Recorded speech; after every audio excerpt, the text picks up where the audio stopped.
Hello everybody, welcome to our next lecture in the chronic condition series. Today we are going to be covering hypertension, also known as high blood pressure. By the end of this, you should be able to understand what blood pressure is, how to measure it, how it develops, causes for it and risk factors, as well as target organ damage and treatment strategies. So what is blood pressure, commonly called BP? It is the force exerted by your blood against your arterial wall.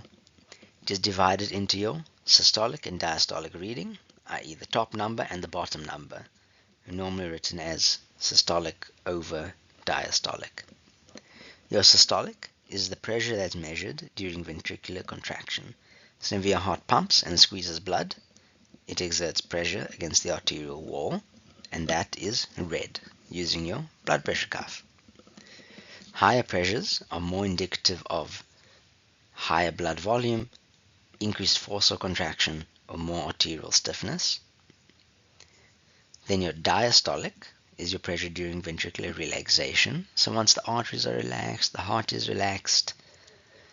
If the pressure remains higher than normal, it can be indicative of arterial stiffness and lower vascular wall pliability.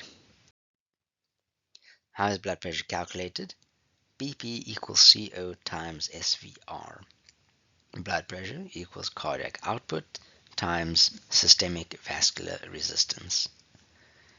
Cardiac output can then also be divided into heart rate and stroke volume.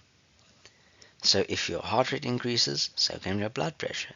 If your stroke volume increases, so can your blood pressure. If your vascular resistance increases, so can your blood pressure. Let's look at some examples. What can increase your heart rate? Exercise, transient, normal, natural, good. Stimulants, especially those used excessively or chronically, can cause a higher heart rate, which can cause a chronically elevated blood pressure. Stroke volume, if that increases, can cause higher blood pressures. And then systemic vascular resistance, normally caused by atherosclerosis, dyslipidemia, being diabetic, increases your blood pressure. So how do we classify blood pressure? Again, it depends on your specific region and guidelines, but typically normal blood pressure is a systolic of 120 or below and a diastolic of 80 and below. Then you get an elevated blood pressure of systolic up to 130, diastolic up to 80. Stage 1 hypertension, systolic up to 140, diastolic up to 90. Stage 2 hypertension, systolic of more than 140 or a diastolic of more than 90. And then severe hypertension, systolic of more than 180 and a diastolic of more than 120. Patients typically will not want to take medication because they do not feel symptoms, and that is the point. Hypertension typically doesn't have a feeling. Untreated hypertension is referred to as the silent killer because it can be asymptomatic for years while causing damage to vessels, eyes, arteries, kidneys. It's not good. Chronically high blood pressure can lead to target organ damage or TOD, which is your cardiac remodeling, thickening of your blood vessel walls, thickening of your ventricles, can cause chronic kidney disease, retinopathy, can cause heart failure, and even higher risks of dementia and general cognitive decline. Then your acute complications of high blood pressure can be stroke, aortic dissection, heart attacks. Not good. Patients with severely high blood pressure typically presents with either severe headaches or non-resolving headaches, regardless of analgesia. The treatment would be to lower the blood pressure. So that's our pathophysiology. Most diagnoses are primary or essential hypertension, i.e. it means no single overt cause. It's normally a combination of genetics, lifestyle, age, and environmental factors. So, what are the pathways that sort of cause high blood pressure? Sympathetic activity, i.e., excessive nervous system stimulation, can raise your heart rate, increase your force of contractility, cause vasoconstriction, and increase vascular resistance. These are normally your stimulant drugs such as nicotine, caffeine, and amphetamines, or amphetamine-like medications even. And then you get your renin-angiotensin aldosterone system, or the RAS. When your kidneys sense reduced perfusion, they release renin. Renin stimulates angiotensin 1, which gets converted to angiotensin 2. Angiotensin 2 causes vasoconstriction, sodium retention, water retention, increasing your blood volume and your stroke volume, and thus increasing your blood pressure as well because of the vasoconstriction with stroke volume increase. Then endothelial dysfunction. Healthy endothelium produces nitric oxide and prostacyclin, and these cause vasodilation and have anti-inflammatory effects. Endothelial damage means less nitric oxide is produced, and thus more vasoconstriction occurs, more stiffness occurs. More stiffness means, say it with me, higher systemic vascular resistance, which means higher blood pressure. Then arterial remodeling. Over years, one can get smooth muscle hypertrophy, which, along with collagen deposition and loss of elasticity, causes arteries to become thick and stiff and narrow, which is normal with age, but with chronically high blood pressure can be accelerated quite quickly, especially if there are other risk factors like dyslipidemia and diabetes. So then we get secondary hypertension, which is 5 to 10% of cases. These are usually in young, otherwise healthy individuals with blood pressure not in keeping with their body habitus and expected vitals. Common causes to look out for are chronic kidney disease and renal artery stenosis. Endocrine causes such as primary hyperaldosteronism, Cushing syndrome, hypothyroidism, and pheochromocytoma, and sleep apnea. Important to note that patients who chronically take stimulants such as nicotine and caffeine, such as in your energy drinks, can have secondary hypertension as a result of stimulant use. Risk factors for high blood pressure: non-modifiable, i.e., what you can't change, age, genetics, and biological sex. Males, men, are more likely to develop hypertension and they're more likely to develop it earlier in life than women are. And then modifiable risk factors: obesity, you can lose weight, excessive sodium intake, more sodium, more water retention, more volume, more blood pressure. In healthy individuals, moderate sodium intake is not a problem, but sodium should ideally not be excessive. Sedentary lifestyles, not good. You can change that. You can exercise, you can go for walks. And then the classic smoking, alcohol, drugs are also not good for blood pressure.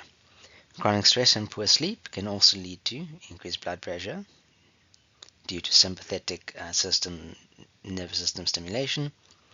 And then anabolic steroids are directly bad for blood pressure as well. So as your blood pressure workup? Typically, diagnosis needs multiple raised blood pressure readings over different days, typically at least 2 raised readings, ideally taken at the same time of day. It doesn't help to do a normal blood pressure in the morning, and then the next day when you retest it, you've done it after going to work and being stressed out because you hate your colleagues. You'll also do a urine test, a dipstick, and a albumin-creatinine ratio just to rule out kidney damage. And then blood tests, such as an FBC, UNE, creatinine, GFR, HbA1c, lipid profile, and TSH to rule out common secondary causes and concomitant factors. Then an ECG and an echocardiogram are also important. So as your management, modify as many modifiable risk factors as you can. Weight loss, 1 kilogram lost equates to about 1 millimole per mercury reduction in blood pressure. Restricting your sodium, keeping it less than 2 grams a day for most people. That equates to about regular iodinated table salt of less than 5 grams a day. Regular exercise of 150 to 300 minutes per week, ideally a combination of aerobic and resistance training. And then sleeping 7 to 9 hours nightly. Avoid alcohol entirely if you can. And if you cannot, aim for 2 or fewer drinks a day. And then, beyond our modifiable risk factors, we get medication. What are medications? ACE inhibitors. Let's go back to our RAS system. We get angiotensin 1, which converts to angiotensin 2. Angiotensin 2 causes vasoconstriction.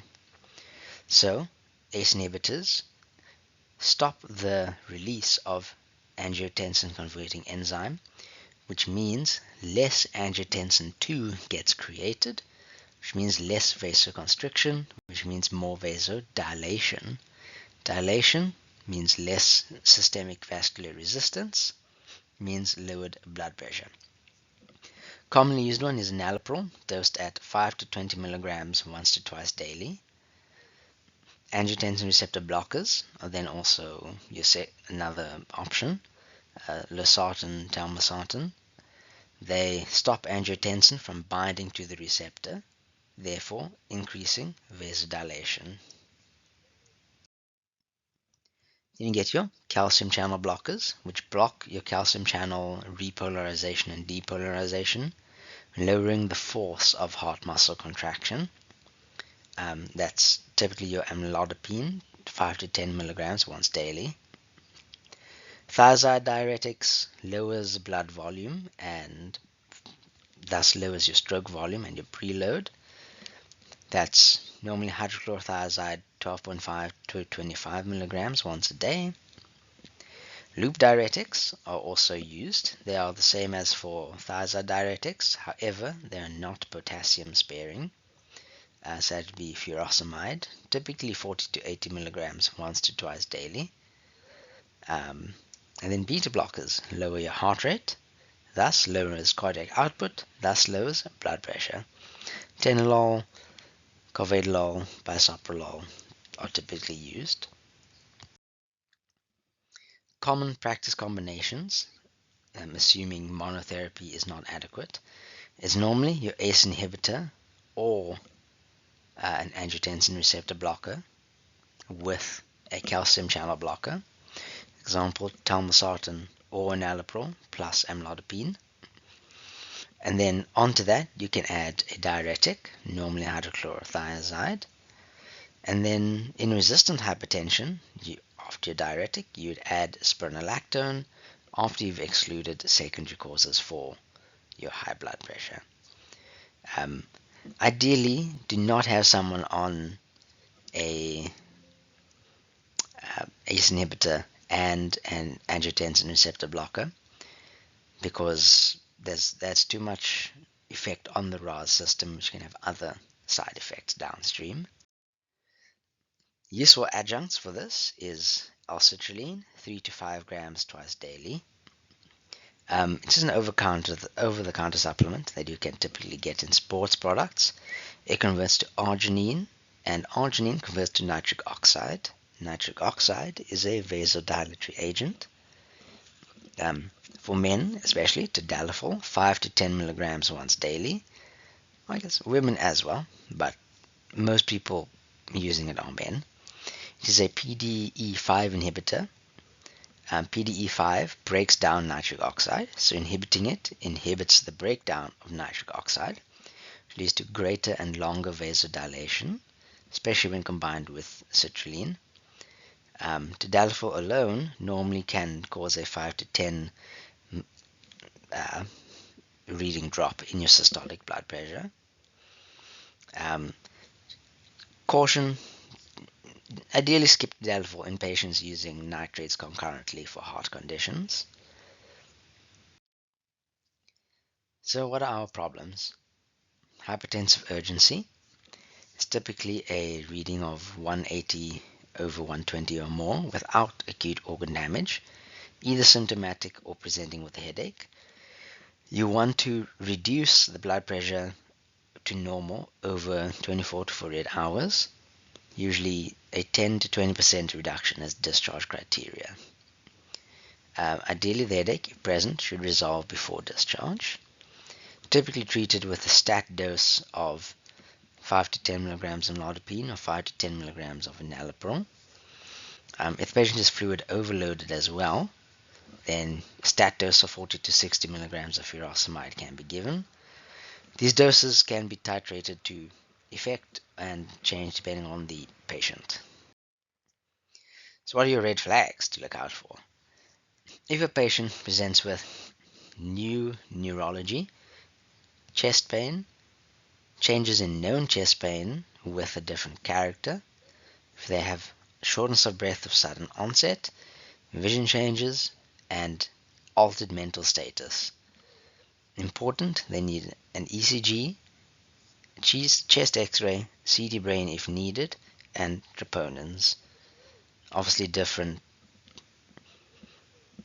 um, different symptoms will give you sort of a different pathway to work down, but typically ECG, drops, chest x-ray, and a CT brain in cases of like a stroke or altered mental status. Important to note. Then, hypertensive emergency. This is typically a reading of more than 180 over 120 with acute organ damage. That is typically things such as stroke, pulmonary edema, aortic dissection, encephalopathy, eclampsia. And hypertensive emergencies can be life-threatening. You want to reduce your MAP, mean arterial pressure, by no greater than 25% in the first hour, and thereafter, over the next 4 to 6 hours, bring systolic down to more or less 160 and diastolic to more or less 100. So what are your emergency medication options? The betalol, 20 milligram IV bolus, then 20 to 80 IV bolus every 10 minutes, or alternatively, 20 milligram IV bolus and then an infusion of 0.5 to 2 milligrams per minute, commonly used in aortic dissection. Aortic dissection is the only one where you typically want to bring your systolic down to normal as quickly as possible. Glycerol trinitrate is another medication used in emergencies. 5 to 10 micrograms per minute infusion, usually used in pulmonary edema and acute coronary syndromes. Oral nitrates can also be used, such as isordal, 5 to 10 micrograms, can be used in ACS and pulmonary edema. And then pregnancy and preeclampsia, because a lot of drugs are contraindicated in pregnancy. Methyl dopa, 250 to 500 milligrams 8 hourly for chronic management, or nifedipine 30 to 60 once daily, or can be given as stat doses for high blood pressures. If patient who is pregnant has imminent eclampsia, 2 grams of IV magnesium sulfate, preferably used. Take-home messages. Hypertension is usually asymptomatic. Measuring blood pressure at home is a safe and easy way to measure, aiming for less than 130 over 80 as the average. If it's 140 this day, if it's 110 the next day, that's fine. Some days you might be more bloated, you might be more stressed, as long as the average stays in the normal range. The mainstay of treatment is lifestyle modification, with weight loss working the best. Medication works, but oftentimes people need a combination therapy. And then hypertension emergencies need controlled reduction, except for aortic dissection. Chronic uncontrolled blood pressure dramatically raises your risks of stroke, heart failure, and kidney disease. And then always think of secondary causes in a young, normal weight, otherwise healthy individual with high blood pressure. Thank you for listening. That has been the lecture on BP.